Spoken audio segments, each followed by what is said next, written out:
Hello and welcome to the Radiate Wellness Podcast with your host, metaphysician, Reiki master, and hypnotherapist, Christi Clemons Hoffman. Each week, we will discover teachings, tips, and tools to radiate your best life ever with practitioners, authors, and luminaries to help you on your path. Wellness, joy, peace, abundance. What do you want to radiate?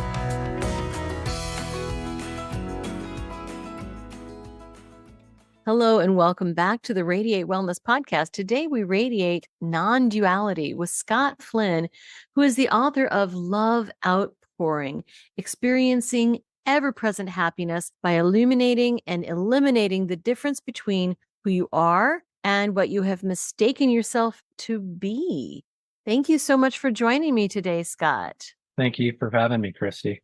Oh, absolutely. So, Love Outpouring, that is amazing. And of course, this book is about non-duality and, of course, who we are and what we mistake ourselves to be. Let's start with that. What does this non-dual dichotomy have to do with?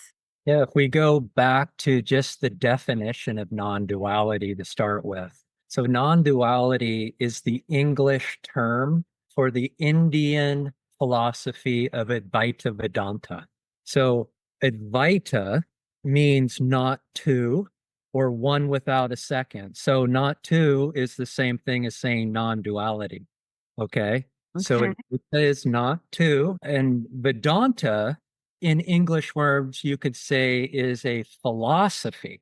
Okay. But it's more of a way of being. It's a way. And the difference between a way and, say, a state of minds come and go, where a way is permanent. So you could say non-duality is the permanent experience of oneness, where when you understand the one reality that Advaita points to, which is yourself, when all you know is yourself, then all you know is the one reality. And in that one reality, immense peace and ever-present happiness is experienced. That is the main understanding of Advaita, of non-duality. And it's all about you, your being, the one who you've always been, not the one you've mistaken yourself to be, which in their terminology or this terminology is the ego.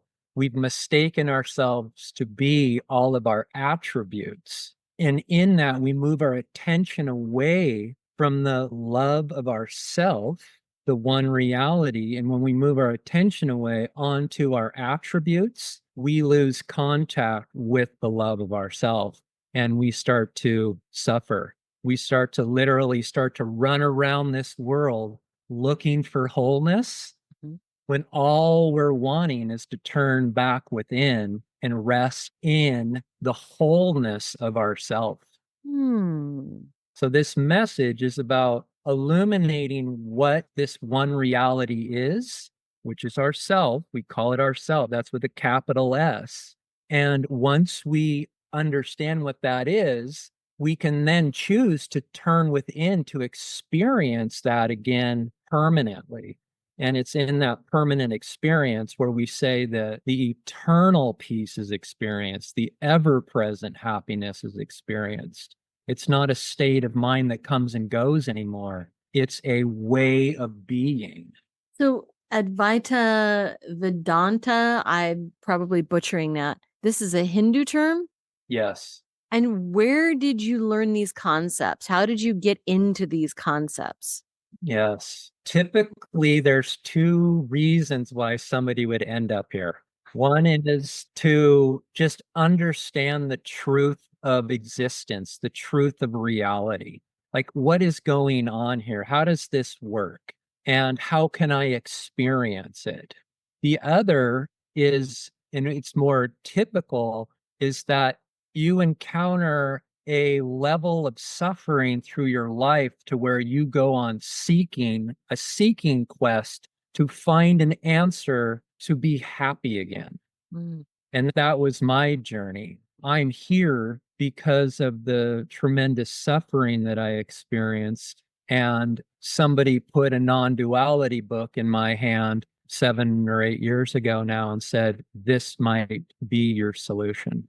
And literally, I had no idea what non-duality is. Advaita Vedanta, had no clue that I'd end up in Hinduism. Had zero spirituality in me. Like I came into this blind, Really? and it's blown me away. It's literally blown my egoic mind away. Because it says is that if you follow this path is false knowledge destruction. And what's the false knowledge? Anything other than yourself. So if you know it with your mind, it's false knowledge. And you let that go. And the more you let go, the more you come home and rest in yourself. And I ended up in a spiraling down tailspin due to the 2008 housing crash. I didn't understand how the value of everything could just drop out of the sky. Like, how could a house be worth $500,000 now and $250,000 a year from now? And how is everybody going out of business and going bankrupt? And I'm right there alongside of it. You could say it tore my fabric, my conditioning of understanding, and it put me into this realm of, you could say, doom and fear, because I thought I was going to lose everything I've ever worked for. And it was that then sent me on a 15-year trek to be happy again. And I tried everything. I tried meditation, different types, mindfulness, transcendental meditation. I tried different types of yoga, talk therapy, massage. I microdosed psilocybin. I did heroic doses of LSD. I mean, I wanted to be happy because I knew I'm a happy person. And all of these, they did help. We can't deny that everything I mentioned doesn't help, but it doesn't get to the root of the problem. It doesn't get underneath it and root it out at its core. And it wasn't until Advaita was put in my lap to understand this, that the practice of self-inquiry drops you down underneath the ego into yourself, into being. And this is where all the beautiful qualities are that we all want to understand and experience. This is joy and beauty and wholeness, fulfillment, satisfaction.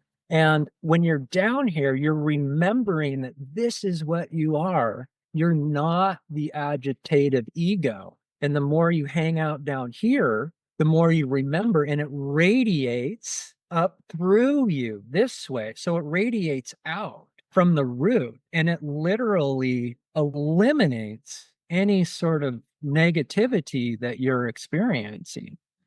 I can understand that, because with non-duality, basically then everything is one. And in a way, it goes along with the Buddhist principle that all suffering comes from attachment.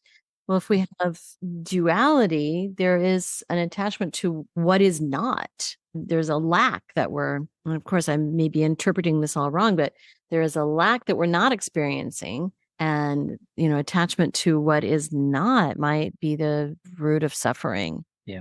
The root of suffering arises when, I like to say, if you take your age and subtract 5 out of that, that's how many years you've been spending covering the love of yourself. So if this yourself, from the time you were 5, you heard your parents or your brothers and sister, your grandparents saying, you're cute, you're a boy or a girl, you've got dimples and all of this, and you start to turn your attention away from yourself and onto what you think is cute, a boy, a girl, or dimples. And the moment you do that, you start to build this thing we call ego. And the ego, it's just a veiling of the wholeness and completeness of yourself. And therefore, we spend the rest of our life, unless you find that you're lucky enough to find this message, you spend the rest of your life covering this up by no fault of our own. This is saying it's not our fault that it works this way. It just appears to be this way. And when you see how it works and you're willing to start to experience what it means to take this off again, this false veil, you start to experience the beautiful qualities of this again. And that's what this message is saying is, hey, what's happened is you've turned your attention away from here onto here, and that's okay. But what it's saying is now turn that attention back around into the source of yourself, and this will dissolve, and all that will remain is yourself. Which, of course, you can get to that through ayahuasca. You can get to that through psilocybin. You can get to that from breath work, et cetera, or you can get to it cognitively by thinking about these principles and applying them to your life. So what was the primary purpose of Love Outpouring? The Women in Podcasting Awards are an international People's Choice style of awards event, and we would love your vote. I'm Christi Clemons Hoffman, the host of this podcast you're listening to right now, and I'm up in 3 categories. First, the Health, Wellness, and Fitness podcast for the Radiate Wellness podcast, what you're listening to now. Also, Faith-Based podcast for Real Life Angel Encounters podcast. Also, as favorite expert guest. Again, that's me, Christi Clemons Hoffman. I would love your vote. Voting is open until October 1st. Please go to womeninpodcasting.net/vote to cast your vote. And thank you. I don't want to take too much of your time, but I would like to ask you a few simple favors. First of all, please rate, review, and share this podcast wherever you're listening. You know, it sounds like a simple little thing, and it is, but it has a huge impact for us because it helps other people find us in the podcasting algorithms. I don't know how it works, but I do know that it helps a lot. Next, if you would subscribe or follow wherever you're listening, whether that's YouTube or Apple Podcasts, Amazon Music, Pandora, Spotify, wherever you're listening, just hit subscribe or follow, and that helps you and it helps us. It helps you because then you receive notifications when we have a new episode that's out. It helps us because, again, algorithm magic, I don't know what happens, but it helps. And then finally, you can support our podcast in a tangible way by going to radiatewellnesscommunity.com/podcast and then click on support the show. Now, we have a new feature too. We are now on Patreon. You can find us on Patreon. You can also find the link to Patreon when you go to radiatewellnesscommunity.com/podcast. So on Patreon, for $3 a month or $5 a month, you can support your metaphysical and spiritual growth. You can learn about upcoming guests, and you can get early and ad-free versions of the shows. So please support us. This podcast is free for you to listen, but we have costs, and quite frankly, they come out of my pocket. So if you like this content, if you get a lot out of it, please see what you can do to give back. Thank you so much. Yeah, I wrote Love Outpouring for 2 reasons. One was to just show my love and gratitude for the beings, the culture, the knowledge that set me free. You know, I mentioned it comes out of India. It's based in the Vedas, and the Vedas are upwards to 8,000 years old. That's when they were written down. They're actually much older than that. But at the end of the Vedas is a body of knowledge known as the Upanishads. And in the Upanishads is this finer body of knowledge called Advaita Vedanta. And it's a whole body of knowledge that we in the West have never encountered. It's not here at all. You know, I mean, you're not going to find it in any education systems. You're not going to find it in any religion systems. It's just not here. And the reason is because it's 180 degrees of what we've been taught. We've been taught that we are individuals who are responsible for this life, and it is up to us to make this life happen. And the more effort we put into it, theoretically, the more we'll get out of it. So that is an outward looking view. in the East or in India, they look in. Now, this looking in here in the West it's non-existent. We don't even know what that means. Right. But what they're saying is all of this conceptual knowledge that you guys learn in the West, that's all false knowledge. Real, true knowledge lies within. And there's only one knowledge. There's only one substance that within that one substance contains all knowledge. So if you know that one substance, which is yourself, then you know everything. But you see how it's 180-degree difference. So it was allowing myself for this knowledge to be the truth. And when I started digging deeper into it, I realized it was the truth and it set me free. So that's one of the main reasons I wrote the book, My Love. The other one is for the reader to experience ever-present happiness as well. So this is a body of knowledge that is feverishly trying to get you to turn your attention within. And I do that in all sorts of ways, from exercises to practices to questions to metaphors to comparing it with science, comparing it with neuroscience, comparing it with psychology, comparing it with Christianity, and just showing the reader that this is what you have been seeking your whole life. And so I try to make this 180 turn as practical for the reader as possible, but with also saying that to make it clear, the answer is not in this book. This book is not the answer. Your being, yourself is the answer. It's the book that's feverishly trying to turn your attention back to yourself. So as I'm reading the book, I'm trying to get you to go, oh, it's me. It's myself. It's my being. And that's what makes non-duality books so profound and counterintuitive, that it's denoted up front that the answer doesn't lie in this book. The answer lies in your being as your being. Now, can you walk us through or just tell us about some of these exercises or give us an example of that in this book, Love Outpouring? Yes. This outward movement that I keep referring to, which is an egoic move. We're out in this world trying to find peace and happiness and in relationships and careers and wealth and substances and activities and adventures. I mean, we know all of the ways that we're out here trying to be happy and feel fulfilled. And what these are, they're energetic moves away from you. They're outward moves. And what this is saying is if you let that go, you will rest back into yourself.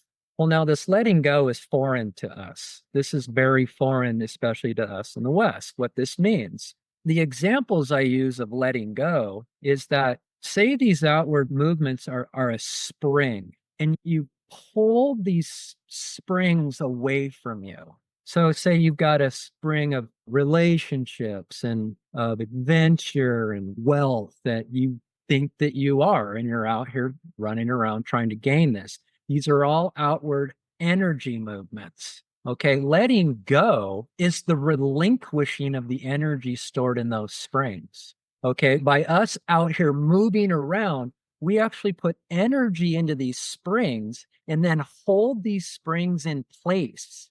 Our ego holds them here as our identities. The letting go is not a new movement. It's not new activity. It's the relinquishing of old activities. So there's no new effort in letting go. You're just relinquishing the effort already stored in the spring. It's very counterintuitive to us, because what this is saying is that as you let go of effort and you let go of energy, you experience everything that you want to experience. See how that's counterintuitive? Very counterintuitive, but I understand it from an energetic standpoint.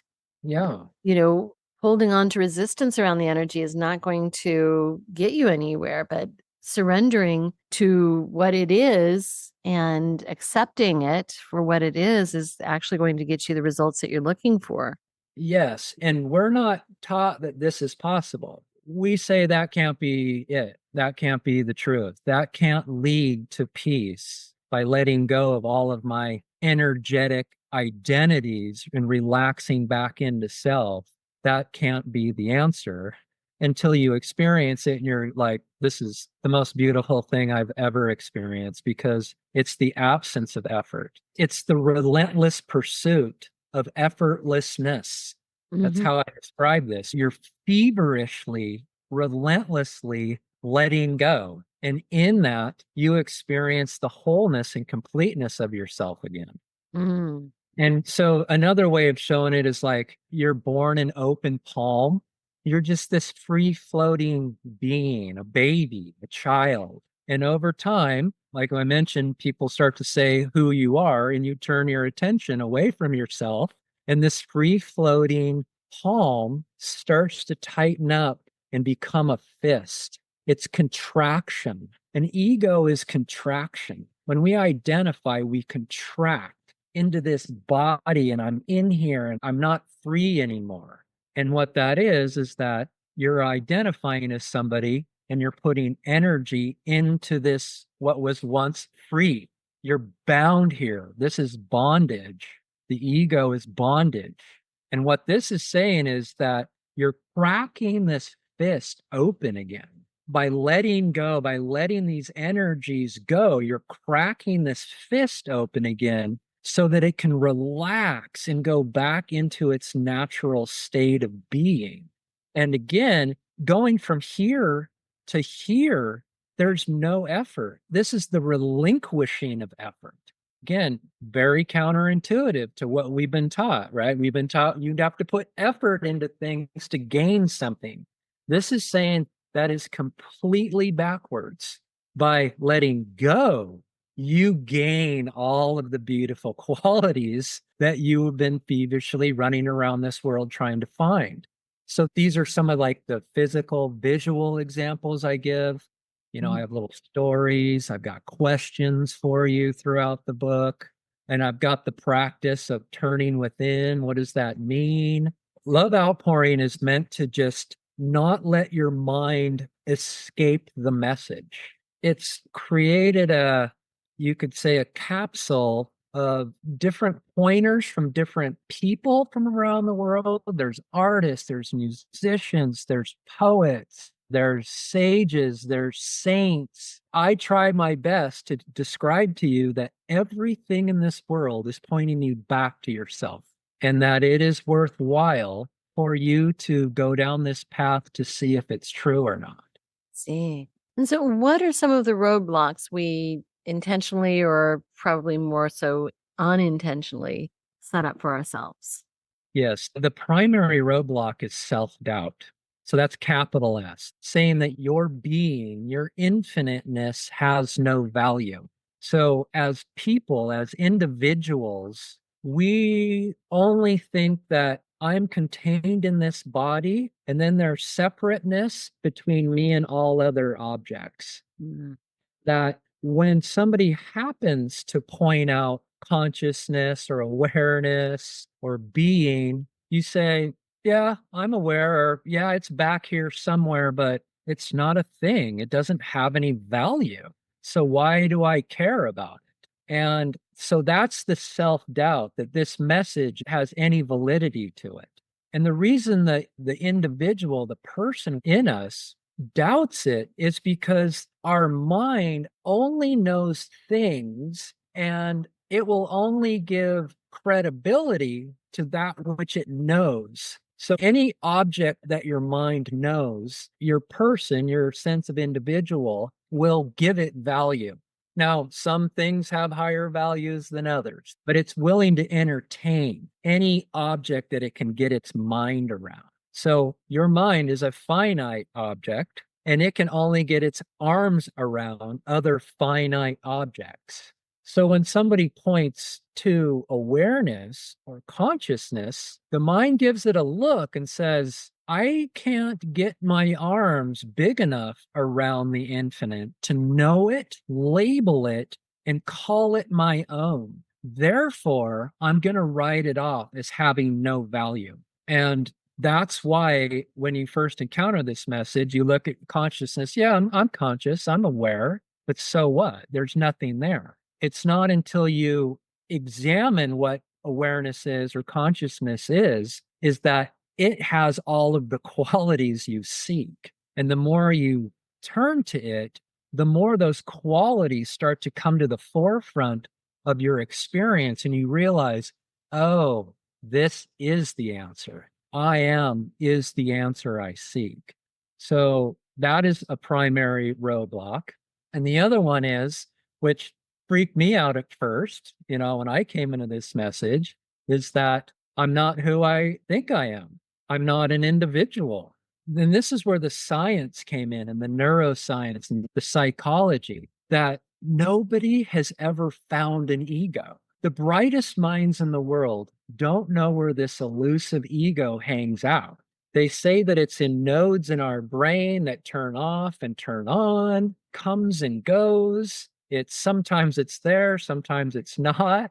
And it's allowing these bright minds a direct look, like, is this true? I don't know. Let me look to see if I can find an ego, a person, a sense of individualism. And so that's a big hurdle at first, too. You're like, whoa, if I'm not who I am, if I'm not doing that, who am I?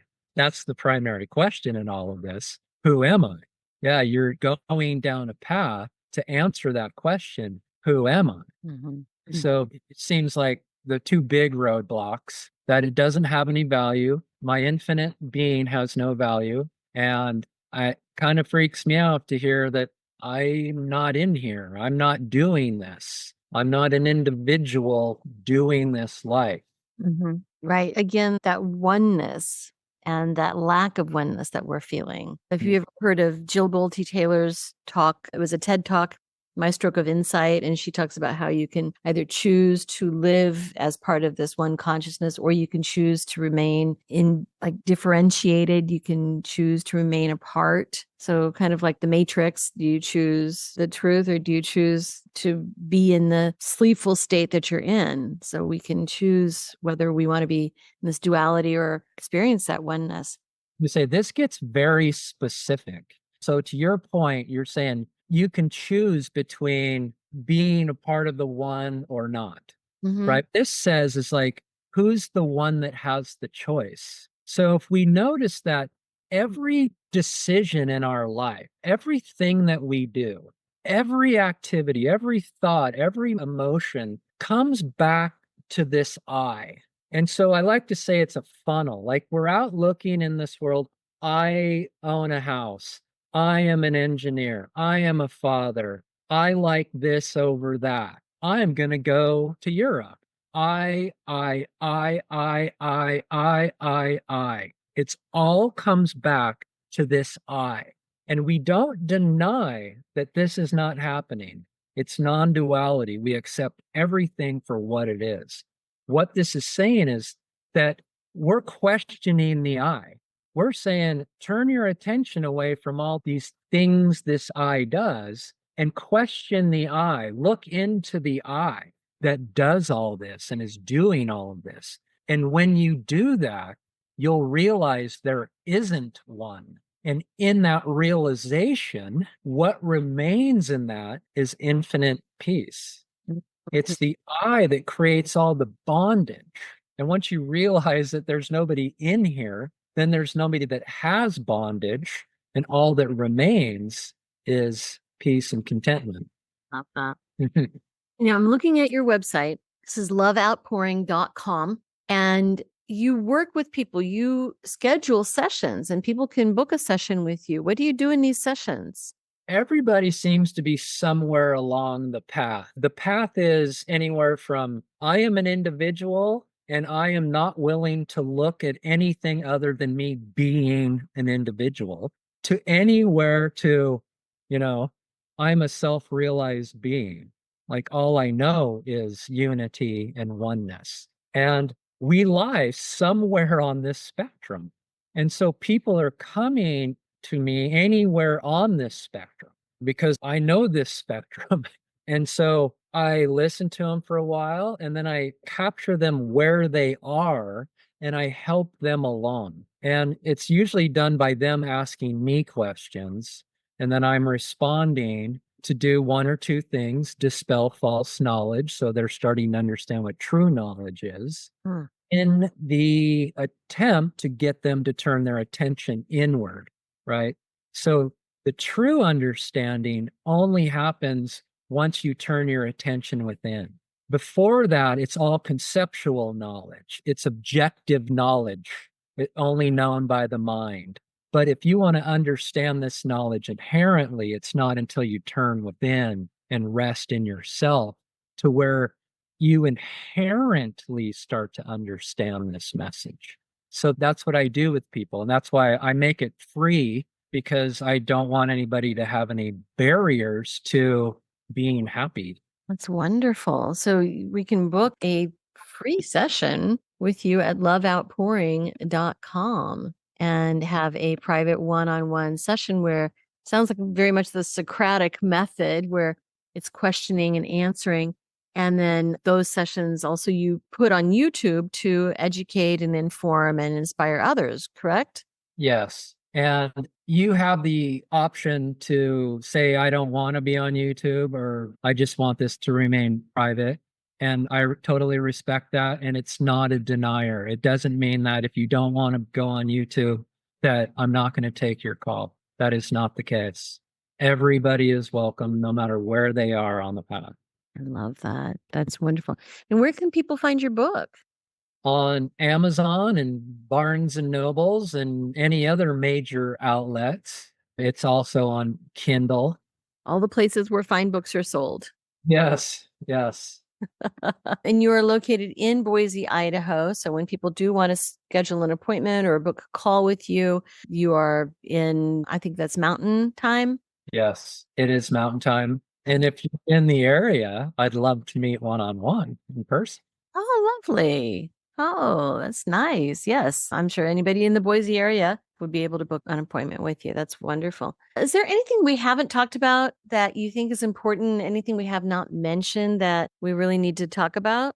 We could talk about progress on the path. Like, what do you experience? How do you know your work is happening? You know, you're getting, quote unquote, something out of it. Right. And this is where the mind, the monkey mind, goes quiet on you. And again, at first that might freak you out. You're like, well, I need my mind to stay active.